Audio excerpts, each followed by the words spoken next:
Alrighty, thanks everyone for joining. My name is Marty from Virtual. I am the Senior Campaign Manager here. And it's great to have you all here for the Business Basics webinar today, where we're going to talk through basically everything about running a campaign on Virtual from a business's perspective. I'm sure you've got plenty of questions as well to ask, so there'll be heaps of time for that as well. Like I said, I'm a senior campaign manager at Virtual. So, for companies that work with us, you work really closely with your campaign managers. We're all about helping you get prepared for basically putting your investment offer to market. As you might be aware, or you will be aware by the end of this webinar, I hope, running a campaign with us is a marketing intensive exercise where you're sharing your story with hundreds, if not thousands of potential investors. So our job in the campaign team is to make sure that we're putting your story to market in the best possible way, and also just helping you craft it throughout our process. So what I'd really like to do as well to kick off is, I know we'd probably have a fair few people here who are running their own businesses and obviously interested in equity crowdfunding, and we're really pleased that you're thinking of working with Virtual. You'll see a Q&A panel down below. If you want to just chuck in there your name and your business name as well, and if you have a little one-liner to share as well, throughout the webinar, I'll just go ahead and read those out, just so we get a bit of a sense of who's in the room. So you can just do that down below. There's a Q&A panel there. Feel free to chuck it in. You don't have to if you don't want to, but it's just good for me to kind of get an idea of who we've got in the room, and just share that with everyone else. So please feel free to do that when you get the chance. I'll wait till there's a few in there before I start reading them out.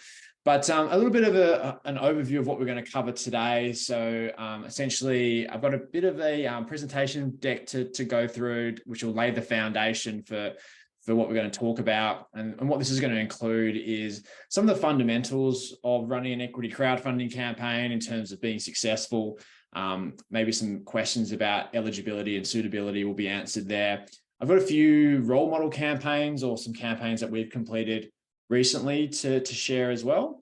So I'll do that too. And just go through a few other examples towards the end of that as well. So there'll be plenty of time for questions, which I'm sure you've all got a few. So we'll save that to the end and I'll leave plenty of time. But to kick off, maybe I will share my screen now. We can go through that little deck I've got. Alrighty, so here is our deck. So yeah, like I said, we're here today for the Business Basics webinar, just to give you an idea of equity crowdfunding, and I'll jump straight into it now. So yeah, what we're going to run through today is high-level eligibility and what you need to do to get ready to raise. So there'll be a few elements in there about marketing as well as corporate governance I'll go through. I'll talk about the process. You might be aware of the process or you might not be. I'll go through that in a step-by-step phase.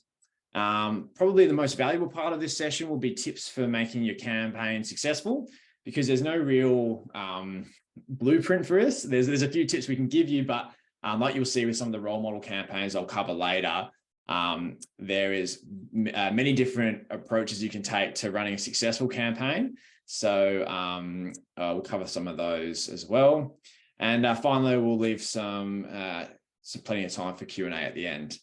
So before I kick off, I'll just jump in now and just have a look at who we've got in the room. So we've got Borland, which is an item rental marketplace. Thanks for that one. Good to have you here. We've got Craig from Just Trip, smartphone travel guides for gateway cities of the world. Our game plan is to be the lonely planet of the digital era. Great. Thanks for that, Craig, and welcome. We've got Dominic here, the business body, coach/consultant, helping companies grow and achieve independence for the owners. Thanks, Dominic. Great to have you. We've got Hamed from Takeover, which is a peer-to-peer car rental share. Welcome. Cool. I've got a few more coming in here. I've got Chris from My Sports Live, streaming media video for community sport. Thanks for joining, Chris. I think I've seen your platform a little bit watching amateur football, so thanks for streaming those games. We've got Peter here. Has a company that has designed and manufactured the world's largest monoplace. most cost-effective, patient-friendly medical hyperbaric oxygen chamber, and we're seeking crowdfunding to expand our markets internationally. We are ready. Welcome, Peter, and thanks for that. I hope I gave a good description of your business.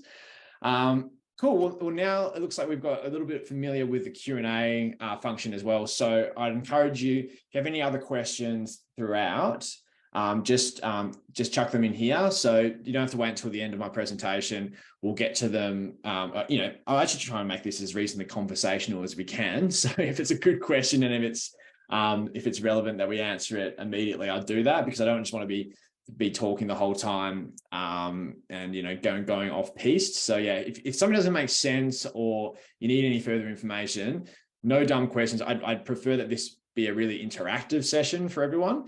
So please feel free to use the Q&A panel as much as you want. You'll also find that there's a little thumbs up next to the questions that other people are asking. So if you see someone else has asked a question that maybe you want to know about, you think it's a really good question, feel free to give it a little thumbs up, and then that way we can prioritize the questions that most people want answered. This is what we do in our webinars anyway, so feel free to use that. Just got a couple more little introductions coming through, which I'll read before we get into it. So we've got Larry Hirsch from Teleski EV, welcome. And we got Dr. Edna Yo, November Bravo Business Consulting, Workforce Australia. Cool, welcome everyone. And we got Mark here from Melio Skincare. Welcome, Mark. All righty, so I'll just get rid of these questions before we start. So we've got a clean slate for our questions board. Great to have a lot of people attending. This webinar is also being recorded, I should point out. So if you need to duck off at any stage, if you need to send this to someone else in your team or maybe another business that you think would find this useful, we'll be able to give you the recording after, so you have that.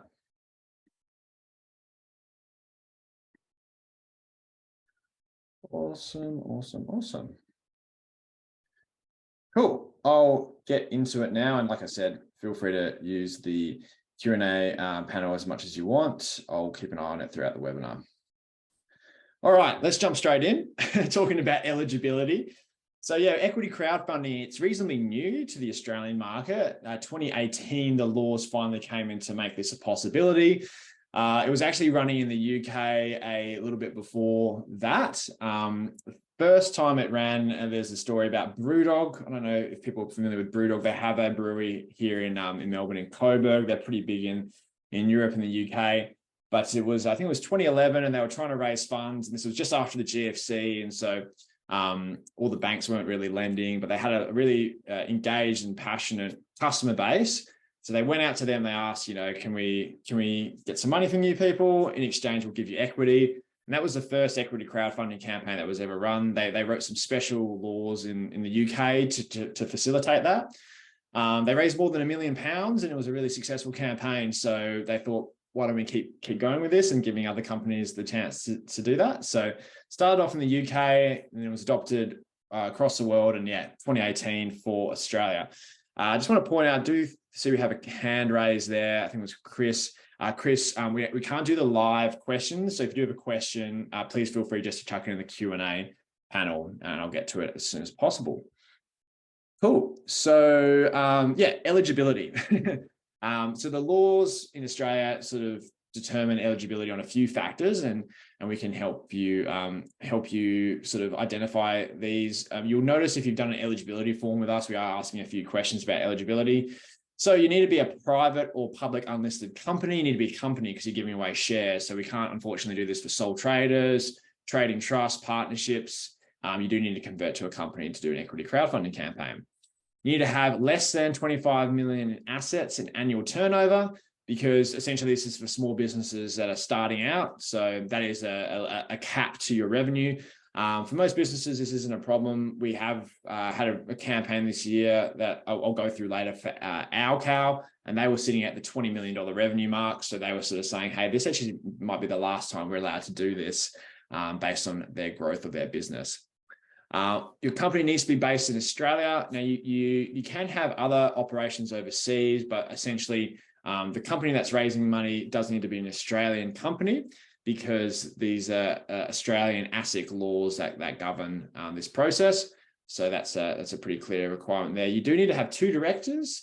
You do need to have 2 directors, not just for the campaign, but after you raise through equity crowdfunding, it is a requirement to always have 2 directors. They don't have to be executive directors. You can have a non-executive director, but you definitely need to have 2 directors. And then finally, you need to raise using a licensed intermediary like Virtual. There are other equity crowdfunding platforms out there as well, but obviously at Virtual, we're advocating for the way we do things, and like I'll get to in a little bit, we have developed the most probably sophisticated way of doing this, and also the biggest market share over the years. Alrighty, so that's a little bit of a high level on eligibility. Any questions about eligibility, or does that all make sense? If you do have any questions, just chuck them in there. I'll move on now. We can always go into more detail on this later. Cool. So in terms of getting raise ready, so there's the being eligible, which is we're mainly talking about legal things there, like I mentioned before. But in terms of raise ready and actually raising the money you probably need to make this worthwhile, there's a few elements here. And this is in the campaign team where we're particularly focused on this, and we can work really closely with you about all these factors. So at a high level, these are the 3 things that we're focused on. So first comes the story. So that's kind of the foundation of your campaign. So it's basically the why. Why would an investor be interested in your story? So when it comes to investors, and we've done a bit of research on this subject, we find that the messaging that particularly lands with them is elevated from a customer message, because essentially you're asking someone to be involved with your business for the long term. So you're not selling a product to them, you're actually asking them to join your business for multiple years and back you to be successful. So a few cool things that we're looking at in the story is like, is it easily digestible? So that's what we're talking about with the grandma test. Can you explain it to someone that maybe isn't familiar with your industry or what you do, or doesn't have that technical expertise? This is particularly important thinking of the fact that we're doing a lot of this storytelling through social media platforms like Facebook or Instagram. You don't have a lot of time to get people's attention on those platforms. So being simple, being clear is really important. And also, talking about like key selling points, like think about that from an investor perspective, not just like a customer product perspective. So like that, there will be some overlap there, but from an investor point of view, you're sort of elevating that messaging to being like, what is the mission of your company? Like, why do you exist? And what is like the end outcome of what you're hoping to achieve? And that's the sort of stuff that gets investors or potential investors excited. And so this is all a process that we can help you develop over time. But, if you do look at some previous campaigns, especially the ones that have been successful, I think they've all kind of hit that messaging. They've elevated the messaging really well. Next element is traction. So traction can form a few different parts here. So there's traction in terms of like, just pure revenue and profitability and the financials, which is important for some companies, but it's not essential. Like we have done a lot of raises for companies that are pre-revenue, go-to-market, essentially. It's definitely not impossible. You do have to have a pretty compelling story still. So that is a reason that we will normally go back to companies if they don't have a lot of other things going for them. If they haven't launched a product to market, it does make things tricky. So, bear in mind that is a bit of feedback we give. So the other element of traction is also just talking about your network and your community, because essentially when you're running one of these campaigns, you're trying to gather a large group of investors. For the bigger campaigns, that's, over 1,000 investors, but for most campaigns, that's maybe between 400 to 800 investors. So that's a decent size of people, and one of the best ways you can find those investors easily is within your own databases. So that's an email database, social media, potentially having a presence on LinkedIn. But this is all questions that we'll ask during the eligibility, the initial conversations we have, basically to understand How much of a running start do you have to getting your investors? And then the final piece comes into it, marketing, which is essentially finding new audiences. So with marketing, we find the main channels to be successful as Facebook and Instagram in terms of getting your story out there. We also have a marketing team that we runs promotional ads on your behalf during the campaign. But we definitely encourage most companies do their own advertising. And, we can help connect you with agency partners, or if you're doing this in-house, give you some tips on how to do this for an equity crowdfunding campaign, as opposed to maybe like a product e-commerce type of marketing campaign. But yeah, when we're talking about marketing, again, we're getting that message out there where we're maybe getting a little bit strategic about who we're targeting. And, like building basically a strategy for acquiring the audience you need to be successful. So if you come to us and you tell us you want to raise a certain amount, we can pretty clearly break down the audience based on previous campaigns, what people tend to invest, what the conversion rate is of investors, to give you an idea of what audience you need. So I think that's particularly helpful for a lot of companies, just to understand before they get started, well, how many people do I need to reach? How many people do I need to sign up? And how many people do I need to convert to investors? So yeah, that's kind of the ingredients from a marketing promotional perspective. And we can coach you through a lot of this stuff. But like I said at the start, like no two campaigns are the same. So I just want to point out that throughout our process, it's about finding your audience. So I think sometimes people have a perception of equity crowdfunding as, we, the platform, has this group of investors and you work with us and we basically give you access to these investors and away you go. That is a part of it, but it's never the full amount of investors you get. It's never the complete list. So the good news about that is finding investors out there in your audience or out there in the community who are interested in what you're doing is really beneficial, because that's the win-win of equity crowdfunding, is finding people who are keen to support you, not just in a monetary sense, but also in, growing your business, whether that's through word of mouth referrals, like telling their friends to use your product or service, or just any help they can provide to grow your business. So the win-win, I think, of equity crowdfunding is you don't only get the money, but you also get a group of passionate, invested people who want to see your business grow. So I'm going to pause there. I'm going to take a breath. And I'm going to look at the Q&A panel, because I saw we've had a question come in during that time. Oh, I've got a question here from Craig, and it's a really good question. Thanks for asking it. So Craig's asked, historically, how many investors, percentage-wise, come from your database for past investors? So again, it does depend on the campaign. So we promote your campaign if you were to work with us in a number of ways. The main one to our group is through the weekly newsletters that we send out. You might be familiar with these. So each week for the campaigns that we have live, you'll be featured in our weekly newsletter. That goes out to our 200,000 users on our platform. And you'll see a spike every time those newsletters go out in terms of registrations.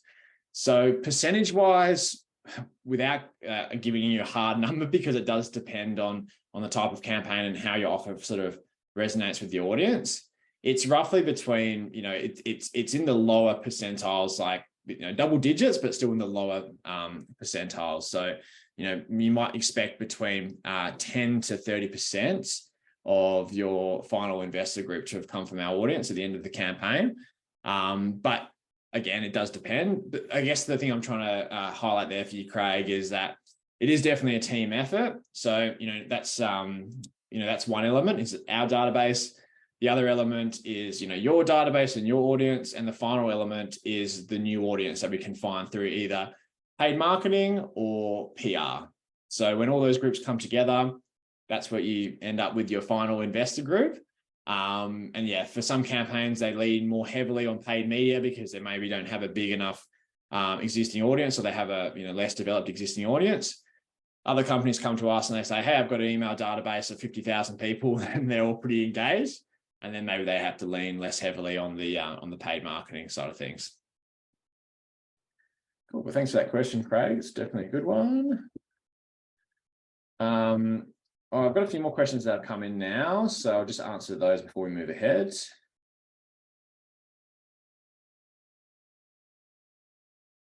So Chris has asked, how does Birchall get paid? So yeah, so our fee structure, it's a main fee structure is a fee on success. So if you have a successful raise with us, the Birchall fee is 6% of that amount.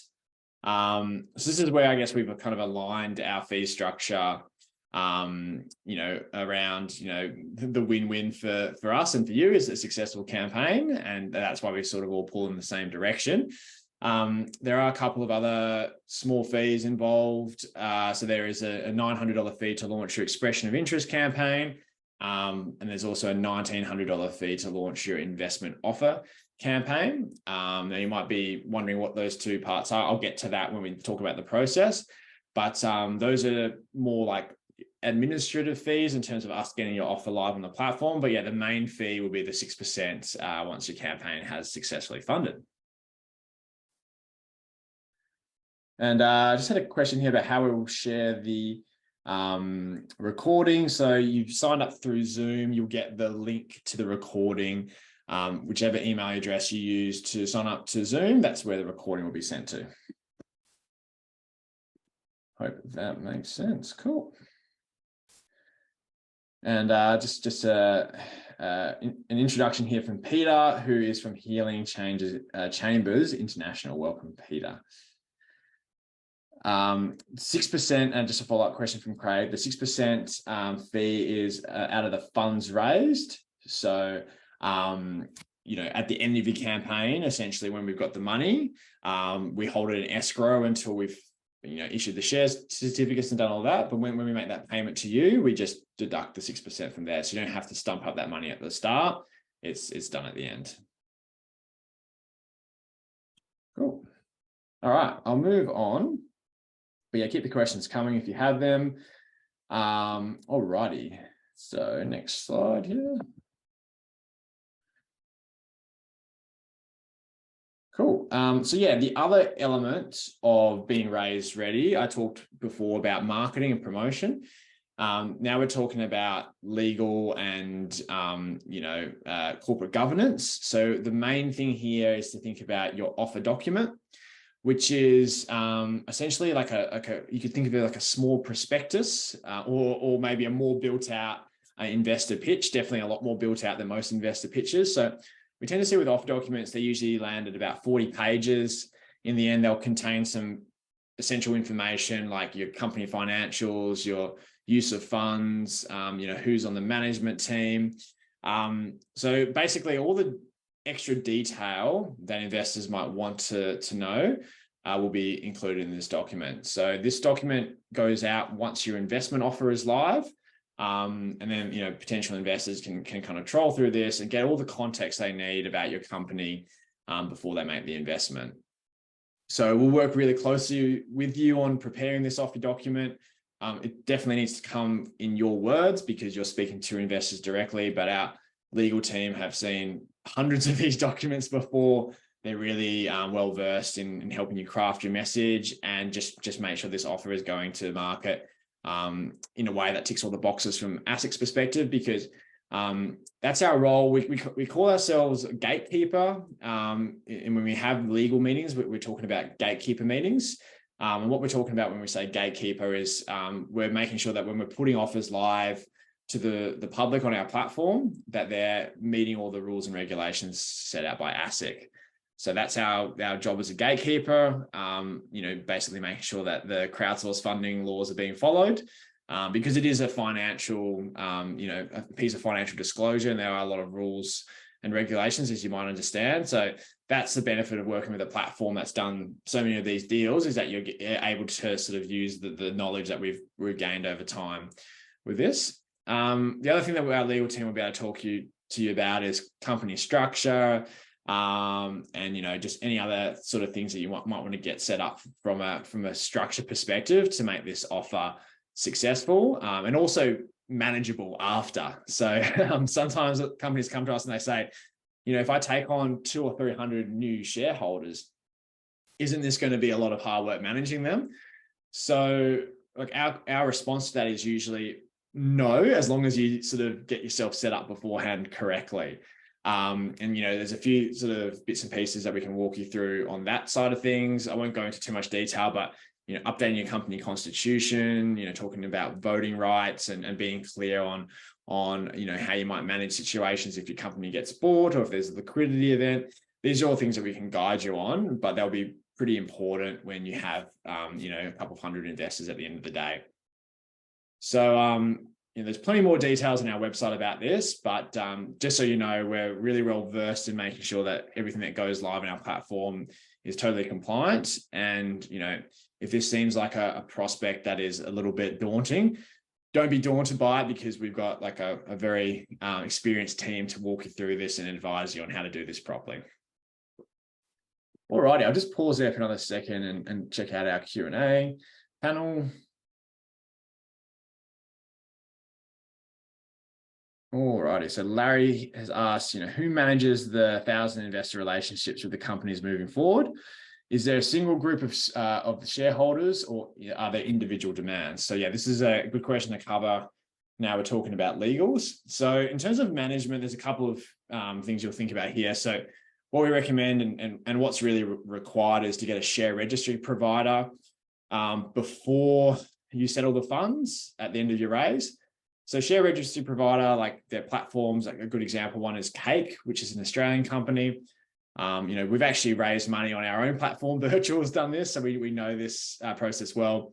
So we use Cake, and essentially this helps with a lot of the administrative side of managing the shareholders.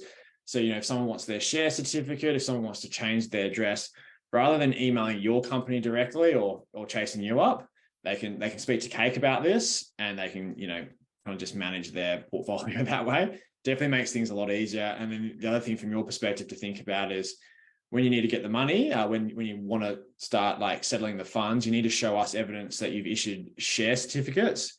And that's what these share registry providers can do really efficiently, is they can issue shares to large numbers of people and show us that's been done, so that we can clear the funds. And usually we aim to get the first batch of funds to you within a couple of weeks, and these share registry providers allow us to do that in a much more time efficient way. Other things you might think about in terms of shareholder management.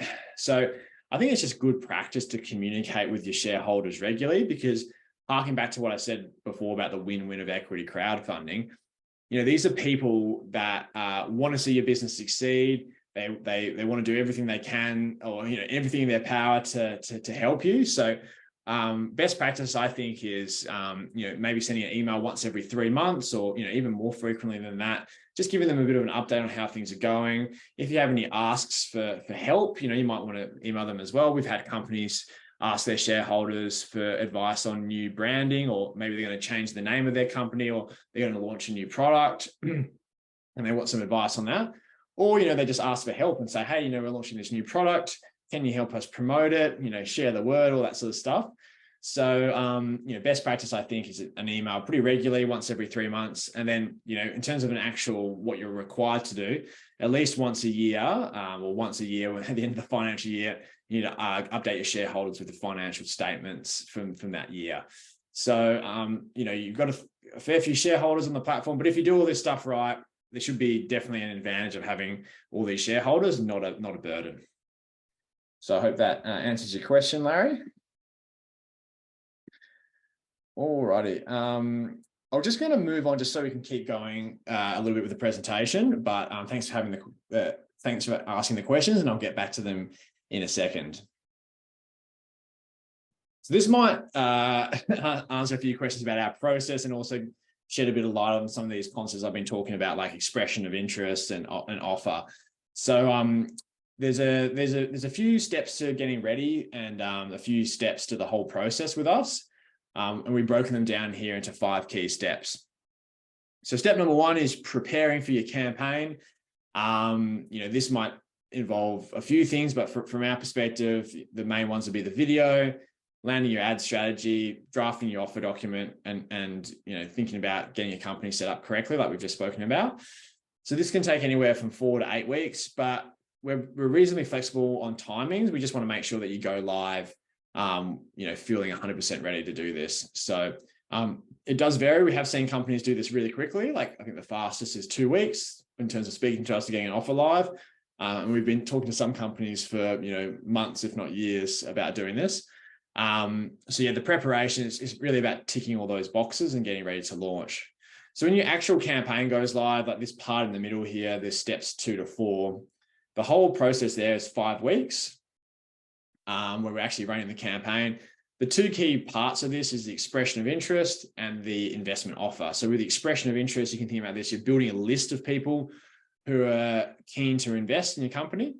Very marketing heavy in this time. You're not actually providing the detail in the offer document yet. You've basically got your video on your virtual landing page. You're spreading the word and getting as many people to sign up as possible. So that's step 1. Step 2 of the expression of interest is engaging that list, because those people are interested, but they're not yet committed investors. So this involves, some quality email comms and speaking to them regularly through that channel. Ideally speaking to people on the phone, as many as possible, but particularly the high net worth investors. So those people who have indicated they want to invest, maybe more than $5,000 or $10,000. It's great for the founder or senior managers to give them a call and answer any questions they might have. But really what you're doing there is building a relationship with those people. And then, in terms of communicating with other investors, another thing that we'll do is help you host a webinar, so that, these investors can join, they can ask questions in a similar forum to this one, and they can hear your company pitch in a bit more detail.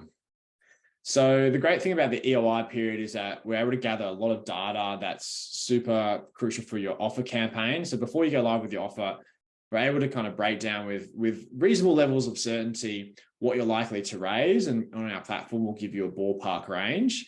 And for the 8 campaigns that we've closed this year, all but one of those campaigns finished within that ballpark range. So it's a pretty useful piece of information before you go live to have a good idea of what you're likely to raise. And then, that might answer any questions you have about, investing in marketing and how to approach the campaign from there. But that's what we're doing in the EOI phase, is gathering all this data. Now, with the investment offer, as the name suggests, we're actually offering people a chance to invest and collecting money in this stage. We've got 2 parts to this. So we've got the first part, which is the priority access, which is a couple of days. What we're doing here is we're giving people in your expression of interest list first priority, essentially, to invest in your offer. And anyone else who hasn't signed up to that list at this time, they can't actually access your investment offer. If they go to the page, there'll be a little paywall. They can't see it. Now, why are we doing that? Why are we preventing people from investing at that time? Well, what we're doing here is we're harnessing momentum, which is such a crucial part of these campaigns. We like to say momentum and scarcity are your 2 best friends during an investment offer. It really is the case where investors, particularly in this forum, are looking for social cues from the market in terms of validating their desire to invest. So, if it's day 1, you can get off to a really good start, and let's say, you raise $100,000 in the first hour. People who are coming back to your page and checking that, and we definitely see people do this. They'll come back again and again. They'll keep checking your page. They're getting a social cue saying, other people are doing this. Maybe this is validating for me that this is an investment worth making. So it works really well from that perspective, but the reverse is true. If you get off to a slow start, it can be hard to convince investors to get on board because they're not seeing other people come in. So all the work that you'll do during your expression of interest to engage your list, to do phone calls, to do a great webinar, to do some really good email comms, will pay off in spades during this first part of your offer campaign. If you get off to a great start, you get a lot of juice out of that list. And then when you go live to the public, usually that's 2 days, we say. You've got some news to share in the sense that you've raised a lot of money already. People are interested, obviously, in it, and that'll kind of carry through for the rest of your campaign. So, the offer campaign goes usually for 2 weeks, which is essentially until your campaign closes. Sorry, my screen's just sharing. It's just paused, I think, because we had a little.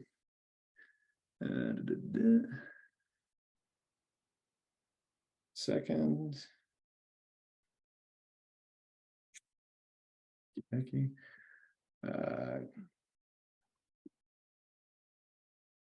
See if this works. Can you see my screen anymore? Oh, here we go. Resume share. That's the one. Sorry about that. My password app did me wrong there. So yeah, your investment offer will go essentially for 2 weeks or until you hit your maximum target. So ideally, you'd like to hit your maximum target. It's a great message to put out to the market. If you want to come back again and do another raise, it's an excellent message to say to people, hey, we sold out and people missed out. So come back and get involved. And this is why when we're setting minimum maximum targets, we sort of advise being reasonably tight on your maximum target, because as you get closer to your maximum target, you'll see another burst of momentum as people, the FOMO factor kicks in and people don't want to miss out. The final step here, most importantly, collecting your funds. So like I said earlier, hopefully within 2 weeks, we can get the first batch to you, which is a large batch. It's people who've paid up front. So that's between 70 to 85%.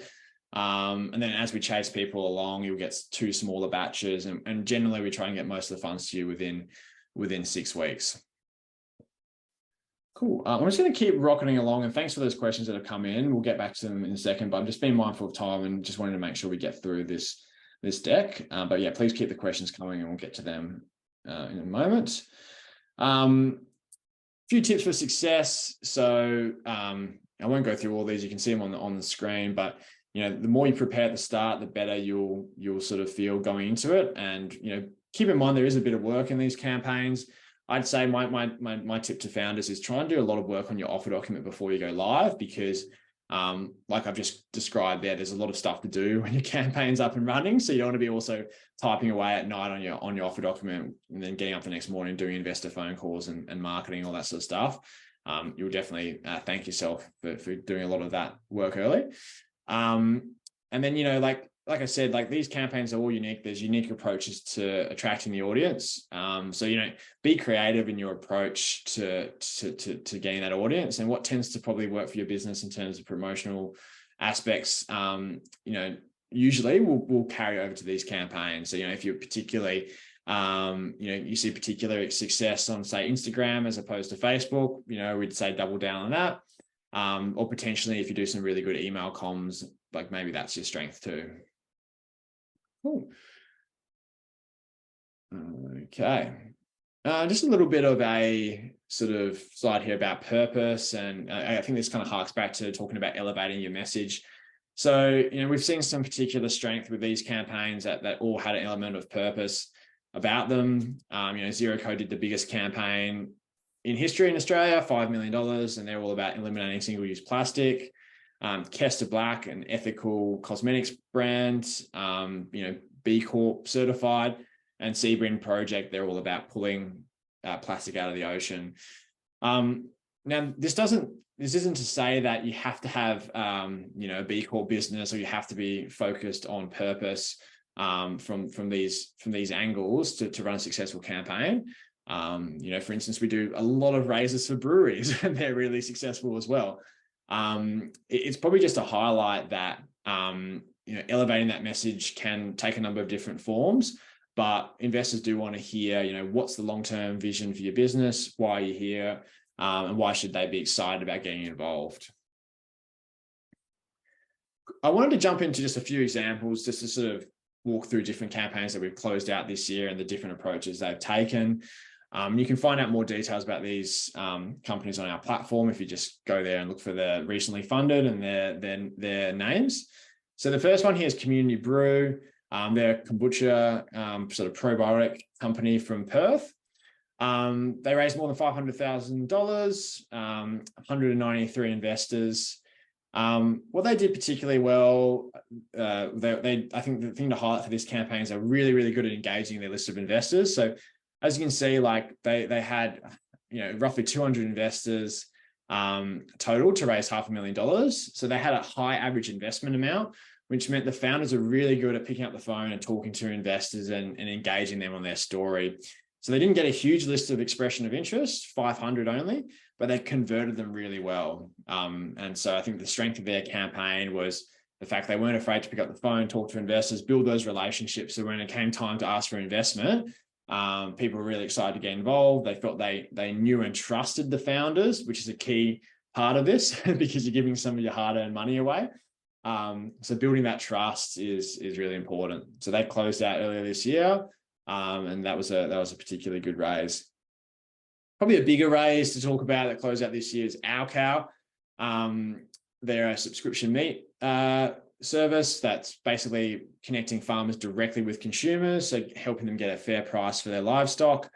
Bianca and Dave did an excellent campaign, more on the, I guess, consumer side. So there was probably less of a focus on high net worth individuals and more of a focus on getting, their large database and their large following on social media to come in and join as investors.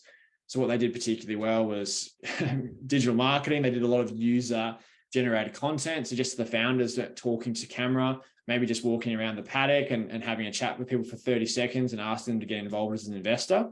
What we learned from them is that you don't really need to have, super high fidelity content for it to be compelling. So, you might see some really high production value videos on our platform, and they do pretty well, but, you can achieve a lot with something simple like what Dave and Bianca were doing there. So the $2 million or the $2.1 million they raised was more than 1,100 investors, which goes to show that, they were particularly good at engaging a large audience, and you can't obviously pick up the phone and talk to that many people. So their emails are really good. They ran a huge webinar. They had about 400 people show up to their webinar, got people really excited, so that when their offer went live, they had heaps of momentum. The final one I'll talk about in terms of closing out this year was Old Youngs. They're a gin company based in Swan Valley in WA. They maxed out in under 24 hours, particularly impressive campaign there. They kind of hit everything well.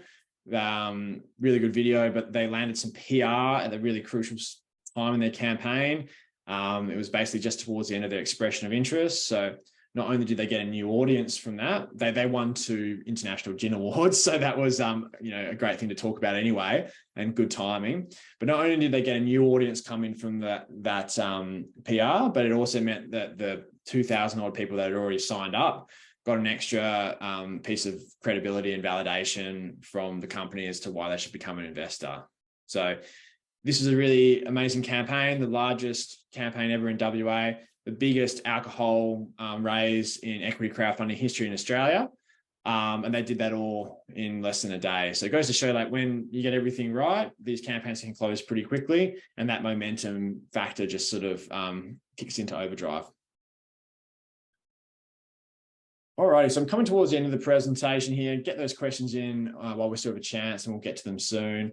Just a little bit of blowing our own trumpet here, but just to try and talk about the market generally and what else is out there from the equity crowdfunding perspective. So equity crowdfunding in particular, Birchal, we've developed a bit of a niche in the market, a bit of a what would I say? We've got a fair market position here. About roughly 70% of all the campaigns that were run in Australia last year were on our platform. We've funded more than 200 deals now. 200,000 odd members and some of the biggest raisers, if not the biggest raisers, on our platform. So other platforms out there do equity crowdfunding and other things. That they do wholesale offers, they do public offers, but we are focused on equity crowdfunding specifically because that's sort of the niche that we have come to know and love. So this is sort of our area of expertise, which is why I guess we consider ourselves the market leaders, and the statistics here sort of validate that. And we also went through this ourselves, which was a great process in terms of just figuring out what it's like to be on the other side. So we completed a $3 million raise last year in April, around this time. Actually, it was just after the Easter long weekend in April. So it was one of the fastest raises. We hit our max target in a couple of hours, but we got to be, well, most importantly, we got to be on the other side of the equation. We made our own video, prepared our own offer document, spoke to our list of investors, did all that sort of stuff. So we've been there ourselves, and we understand what it's like. So we can kind of work with you really closely on all these elements from understanding what it's really like to do it. Alrighty. Now we can jump into Q&As and get through a few of these. And thanks everyone for chucking the questions in. I'll jump into them now. And like I said, we've got probably another 10 or so minutes left, so please feel free to chuck them in while we still have a chance. Mark had a follow on from Larry's question a little while back about managing investors. So Mark's asking here, what are the ongoing compliance and reporting obligations, both financial and company updates? Do they sign up to a shareholders agreement? That's a great question, Mark. So our advice, strong advice, is to actually cancel your shareholders agreement and put together a company constitution with, maybe taking some of the stuff out of your existing shareholders agreement and putting it in there so that it governs the whole group of investors.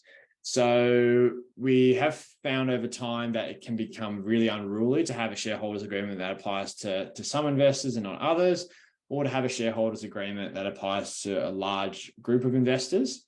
So our learnings from doing this ourselves and advising a lot of companies on how to do this is basically to update your company constitution, and we can give you specific advice on the areas to look at, so that all the key clauses around voting rights, around what happens in liquidity events, around appointing directors and board members, they govern all shareholders and not just a small group. So that's our advice. In terms of ongoing reporting obligations, like I said, there is a requirement like once a year to provide an update to your shareholders in terms of the financials of the company and how things are going. But like I said, it's best practice to communicate a little bit more than that, usually once a quarter. If you raise more than $3 million, you do have to get audited financials. So that's something that you just want to keep in mind. If you want to do a particularly large raise, that'll be a requirement moving forward. But yeah, essentially, when it comes to like thinking about this whole question of managing investors, if you do it right, it should be a beneficial process to your company and not a burden. And we can give you some best practice tips on that. But yeah, thanks for your question there, Mark. Alrighty, Rob here is asking, in your opinion, what do investors expect long-term, dividends or capital growth, or an opportunity for it to go public? So yeah, it is a few elements to this one, Rob. So obviously, I think for most campaigns there has to be a financial return element to it, because that's the whole trade-off here. You're giving money in exchange for equity. So they do expect that the money's going to be put to good use to grow the business. That's probably the first step before they're thinking about exit plans. Is just with this round, do you have sound plans to put that to good use? And my advice on that is to be specific with companies, specific with investors. So don't just say vaguely, I'm going to spend $200,000 on marketing. I'm going to spend, $500,000 on, consulting or something like that. The more specific you can be in this, the better, because people can see you've got a thought through plan, and, you can demonstrate that that's going to lead to growth. For most investors, like in terms of exits, like dividends, it doesn't really make a lot of sense in equity crowdfunding land, because most companies that are going through this process are reasonably early stage and they're targeting growth. So it's a bit early, I think, for companies in that stage to be paying dividends, and we don't see many companies doing that. So therefore, the main opportunities for exit and delivering return on investment is either being acquired by another company, or being listed on the stock exchange. So Car Next Door did an equity crowdfunding campaign a while back. I think a year after that, they were bought by Uber, and now it's Uber Car Share. So that gave people a return on that investment. And I believe the other one was Biomi. They listed on the stock exchange. So those have been the two sort of exits top of mind from equity crowdfunding land. But it is a long-term investment that people are getting involved with. So it's worth highlighting that to people, that they won't be able to kind of liquidate their shares immediately in terms of like a market to sell them. And so that's why it's really important to make sure people are bought into your mission and backing you in for the long term. Okie dokie, let's go through a few more questions here. So another question from Mark asking, have recent economic pressures changed the success or investor profile for raises? So yeah, everyone's probably talking about cost of living in the market now, and I think at the start of the year there were some companies that were concerned about this, which maybe led to the fact that there probably wasn't a lot of activity on other platforms at the start of the year. So Virtual actually had 100% of the equity crowdfunding market for the first quarter in the year. But as we saw with those campaigns, like I said, one campaign maxed out and broke all sorts of records, $2.7 million. Another raised more than $2 million. We've got another campaign on our platform at the moment that's just cracked $1 million.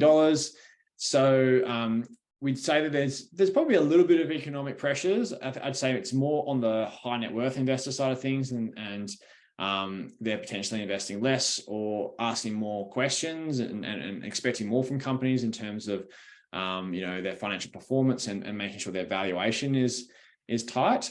But it's definitely not doom and gloom for equity crowdfunding. Like we mapped our performance to last year, and it's sort of stacked up exactly the same in terms of early 2022, which is a time in the market where there was a lot more activity, there was a lot of money flowing around. So it goes to show that this is a type of fundraising that can hold up even in those adverse financial positions. And it harks back to that original story that I talked about, where equity crowdfunding came from with Brewdog and how they were looking for alternative sources of funding when the banks wouldn't lend them any money. So the good news is that even if VCs or banks or other lenders are maybe tightening their belt, that this is another form of capital raising that you now have on the table, which you didn't have on the table a few years ago. It does require you, crafting a good story, running a successful marketing campaign. But yeah, long story short, we haven't seen too much of a downturn in the market. It probably just requires a little bit more thought and care in terms of engaging your list and maybe answering questions that they might have about your investment opportunity. You can't just sort of set and forget and expect people to start investing.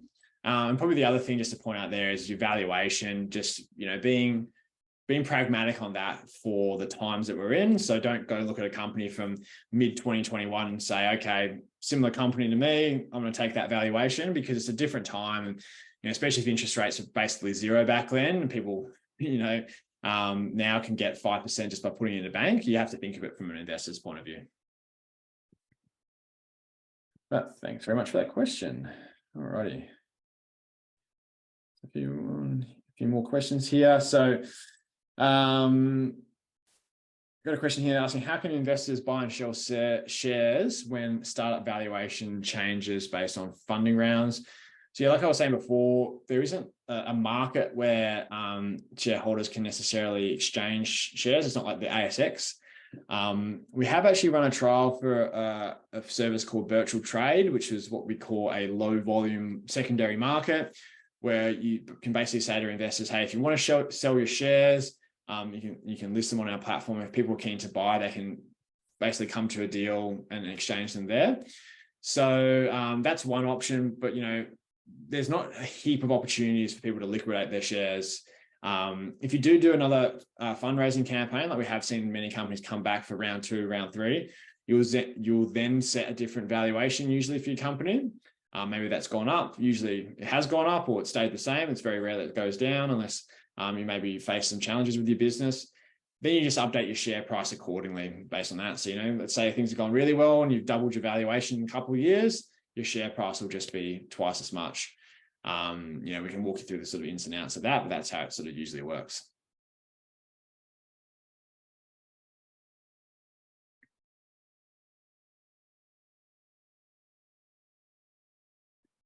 So Chris has asked, if Virtual achieve only 30% of investors, what stops us doing a raise without using the platform? So yeah, good question. I mean, when I say like 30%, that is coming from like our database specifically. So bear in mind, we're still doing advertising promotion on your behalf to get that new audience in. So it's probably a little bit more than that. Using a platform, the advantages of using a platform is it's just like the efficiency of going through the process and not having to kind of reinvent the wheel and doing it yourself. But I think there has been some examples of companies like trying to do this themselves, and it's been particularly challenging and difficult. And making sure that all this is asset compliant is really important. But I'd sort of say if we looked at all the sort of advice and expertise we give along the way, that you'll definitely have more success doing it with us than trying to figure out how to do this all yourself. And so to kind of give you a bit of an idea of what that looks like, we're working with you on preparing your video script and how that all looks, your company profile, what the message looks like there to investors. that offer document, again, that's a piece of investor sort of marketing material that you want to kind of break down and make sure you're kind of selling the benefits there. Then on the advertising side of things, like we've done 200 of these campaigns already, so they are quite specific marketing campaigns where, maybe if we're working with an agency that hasn't done this before, and they're trying to do like their traditional approach to ads, we coach them quite closely on how to do it our way and get a better result. So don't discount the fact that if you're spending money on Facebook advertising, achieving a better result, like, if you're getting a $20 cost per registration as opposed to a $50 cost per registration, over the course of the campaign, that can really stack up to being quite a meaningful cost difference. So yeah, those are some of the reasons, I guess, Chris. But there's also other equity crowdfunding platforms out there. But when we sort of break it down, we get to learn a little bit more about your business, the way that we sort of try and do things in terms of like building your own discrete audience and finding your group of investors should lead to, down the track, more benefits in terms of having that group of investors as, particularly bought into what you're doing and wanting to promote your business, as opposed to, maybe other platforms that just have a list of investors and they sell access to that list. People don't really care too much about your business in that regard. And it's maybe a much smaller group of investors. You're kind of, missing out on the benefit of doing this if you do that approach. I hope that gave you some insights there, Chris. Cool. Okay, and got a question here asking, how much is the rough cost of marketing a virtual campaign? Are there any numbers available from the agencies you refer? So yeah, we definitely, if we refer you to an agency, we'd expect them to give you a quote so you can have all these costs factored in up front. When it comes to marketing, like you're breaking down a few of the costs here, like so you got your video to prepare. So, if you use an agency, that's maybe somewhere between $5,000 on the lower end to $15,000 if you go for high production value. Usually it's somewhere in the middle. We do recommend investing in your video because all the promotion that you do, all the investors that come through will see that video. And so it's a pretty important piece of content. Now, if you're going to be working with an ads agency, that's more of a percentage type cost consideration because, a bigger campaign will have a bigger spend. So we tend to say maybe budgeting for 2% of your raise amount in terms of marketing spend is a good place to start. But that will kind of be dependent on, how confident you are of getting an audience in terms of like your existing list. And, you can always adjust this on the fly. So if you launch a campaign in the first week, you usually get a pretty good idea of what's coming from our audience, what's coming from your audience, at least within the first week. And then you can kind of plan accordingly. So if you need to go spend more money on digital ads, or if you think they're going really well, you can kind of crunch the numbers and say, we can do all this for you. So, if you're getting $30 for someone to sign up as an expression of interest, we tend to see that 1 in 3 of those people will convert to an investor. So that's about $90 to $100 to get an investor. Then if we look at your average investment amount, which will show on the platform, and maybe that's sitting at, say, $1,500 or $2,000 for most campaigns. So then you can say to yourself, okay, for $100 I spend here to get an investor, I'm going to be converting that hopefully to about $2,000 on the other end of the spectrum. And usually those numbers tend to stack up. So yeah, you can kind of adjust on the fly. All righty. Cool. Craig's asking here, do we have a short list of lawyers that we'd recommend? What does a typical offer document cost to prepare? So yeah, we can definitely recommend some lawyers, or we can work with your lawyers, whichever you want to do. Offer documents, the main cost there is like you might want to get designed just so it's easy for people to skim through it and read simply. You may be looking at between $1,500 to $2,500 for that type of work.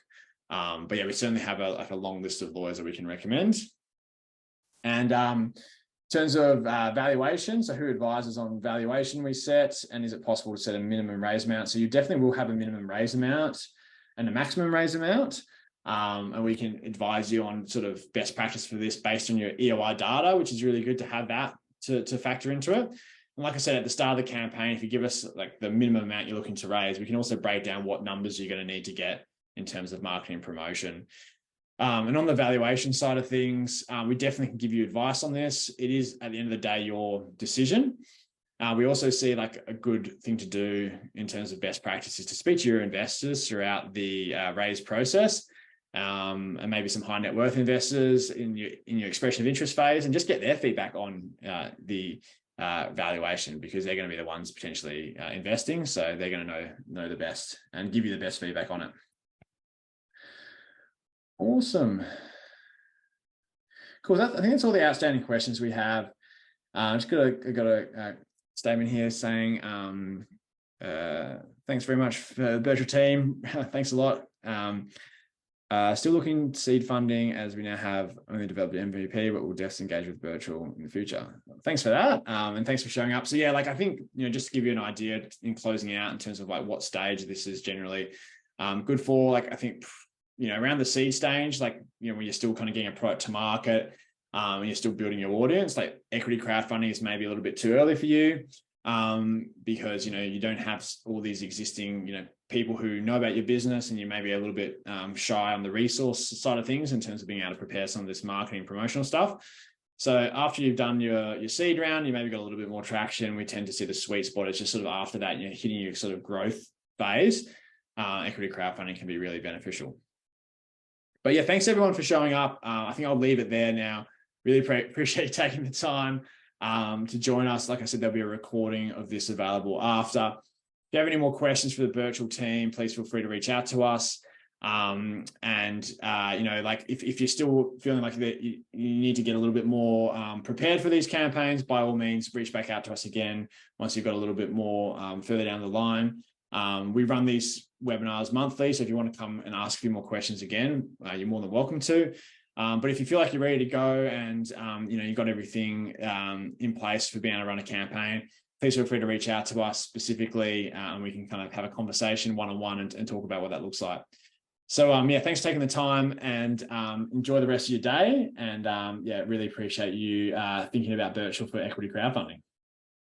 Cool, I'll stop sharing my screen, and I'll leave it there. Thanks a lot, everyone. See you later.